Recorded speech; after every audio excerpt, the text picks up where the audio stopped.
life, at least. The rotting straw stank, and the rustling noises spoke of rats scuttling through the filth. In other cells there were prisoners chained to the walls, some already dead. Webb almost threw up again. The prospect of death on the battlefield, or even in a stinking field hospital afterwards, was not one he welcomed.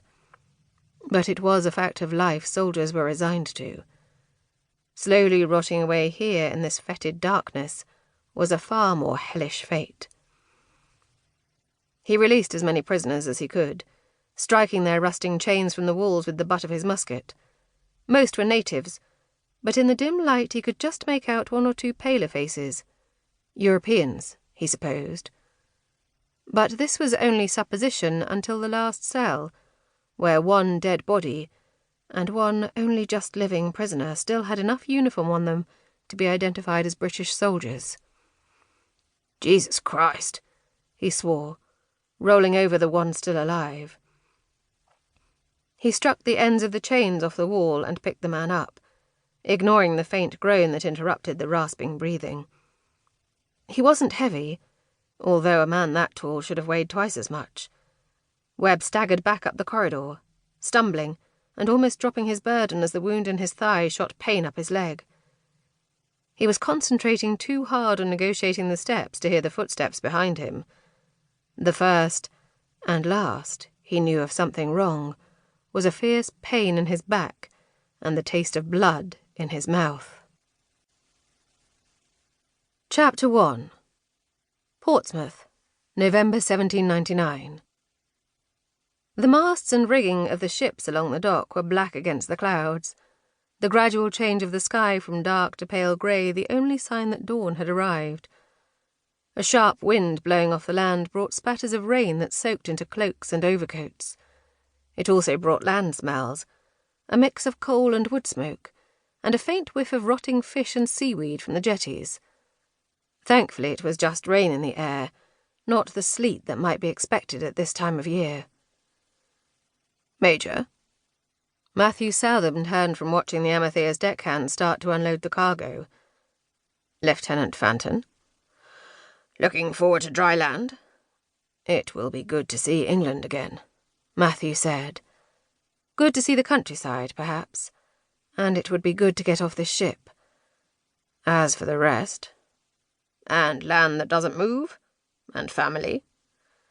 Matthew gave an embarrassed smile at this reference to his supposed seasickness. "I haven't seen my family in 10 years, he said, responding only to the second question, and not indicating whether this was a good or a bad thing. "I have to thank you once again for helping to keep Captain Beecham away from Miss MacLeod," Fanton said. Beecham was another returning army officer, although not someone Matthew had come across during his time in India. "My pleasure," Matthew said. "You had too many duties to keep an eye on him all the time." And at least it meant he was still useful for something. "Mrs. Reed Smythe should have done her duty better," Fanton said, "or she should have declined to chaperone the girls. Then we could have made other arrangements." Matthew suspected that the recently widowed Mrs. Reed Smythe had been anxious about her own financial future, and had accepted money from Captain Beecham to absent herself while he attempted to seduce her young and attractive charge. There was no point in airing his suspicions to the lieutenant, so he just gave a non-committal grunt. "You're travelling to London?" Matthew nodded. "Webb's already gone ashore to arrange transport," he said. 4 seats, he added, guessing what the lieutenant's next question would be. "I will escort Miss MacLeod and her sister to London, and see they reach their relatives safely." He shivered as an icy gust found its way under his coat. "I'll be glad to get some warmer clothing, too." "Too long in India thins the blood," the lieutenant stated, and held his hand out. "I wish you a good journey, sir," he said. They shook hands, and Matthew returned to gazing at the land, as the lieutenant hurried off to supervise the unloading of baggage and cargo. These last few days, waiting until the wind changed so they could enter port, had seemed interminable, a final climax to the horrendous journey. At times the ship had seemed like just another prison.